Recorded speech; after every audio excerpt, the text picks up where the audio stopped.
Kali ini saya akan menjelaskan tentang reproduksi virus, yaitu siklus litik dan siklus lisogenik.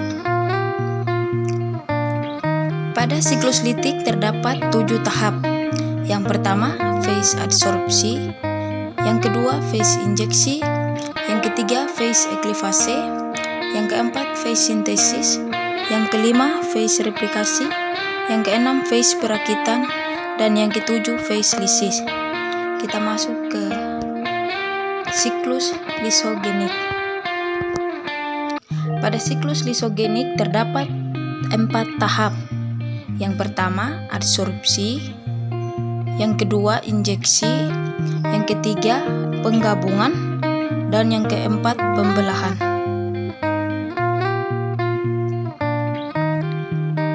Di sini saya akan menjelaskan 7 tahap siklus litik. Yang pertama, adsorpsi, menempelnya ujung ekor virus pada sel inang. Yang kedua, injeksi atau penetrasi.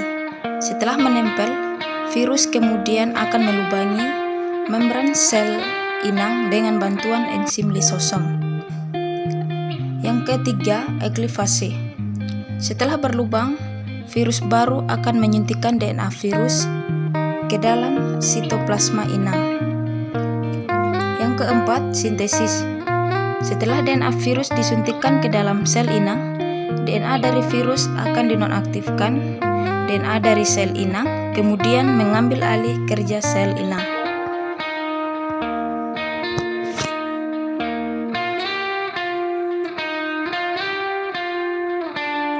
Yang kelima, replikasi.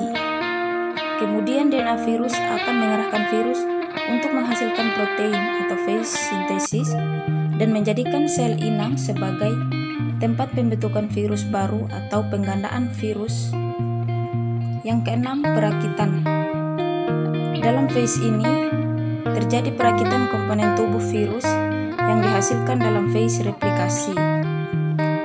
Yang ketujuh, lisis. Yang terakhir adalah lisis. Pada tahap lisis terjadi ketika virus yang dibuat dalam sel telah matang. Kemudian virus akan menyuntikkan enzim lisosom yang akan menghancurkan membran sel dan menyediakan jalan keluar bagi virus. Sel yang membrannya hancur ini akan mati dan virus-virus yang ganas akan menginfeksi sel-sel lain. Siklus berulang. Kita masuk pada penjelasan 4 tahap siklus lisogenik. Yang pertama, adsorpsi, menempelnya ujung ekor virus pada sel inang. Yang kedua, injeksi atau penetrasi. Setelah berlubang, virus baru akan menyuntikkan DNA virus ke dalam sitoplasma inang. Yang ketiga, penggabungan. Pada fase ini, DNA virus menyisip ke dalam DNA bakteri, sehingga DNA bakteri mengandung materi genetik virus. DNA yang telah menyisip pada DNA bakteri tidak dapat aktif untuk mengambil alih kendali metabolisme dari DNA bakteri, dikarenakan bakteri mempunyai virulensi DNA virus yang menempel pada DNA bakteri dan tidak aktif, disebut profag.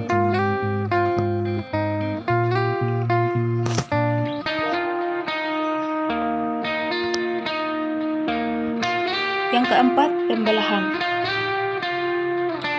Pada fase ini, profag akan berada di dalam tubuh bakteri selama bakteri masih mempunyai virulensi. Ketika sel bakteri mengalami pembelahan, DNA virus juga ikut terkopi, sehingga terkumpullah 2 sel bakteri yang masing-masing mengandung profag. Pembelahan sel bakteri dapat berulang-ulang. Beberapa generasi dan profagnya juga akan terbagi di dalam beberapa generasi dan profagnya juga akan terbagi dalam beberapa generasi.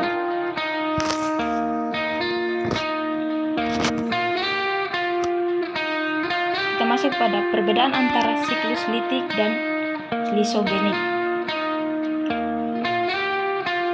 Perbedaannya, kondisi awal bakteri sel inang, siklus litik non-virulen, sedangkan siklus lisogenik virulen. Jumlah tahapan siklus litik terdapat 7 tahap, sedangkan siklus lisogenik terdapat 4 tahap.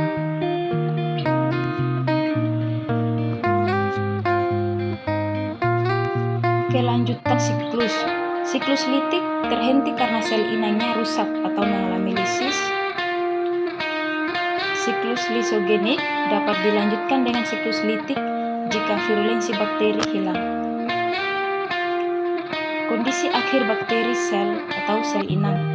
Siklus litik mengalami lisis atau mati, sedangkan siklus lisogenik tidak mengalami lisis atau tidak mati.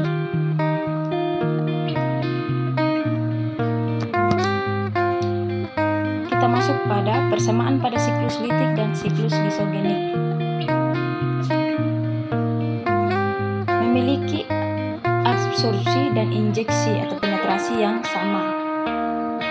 Absorpsi menempelnya ujung ekor virus pada sel inang, sedangkan injeksi atau penetrasi setelah menempel, virus kemudian akan melubangi membran sel inang dengan bantuan lisosom.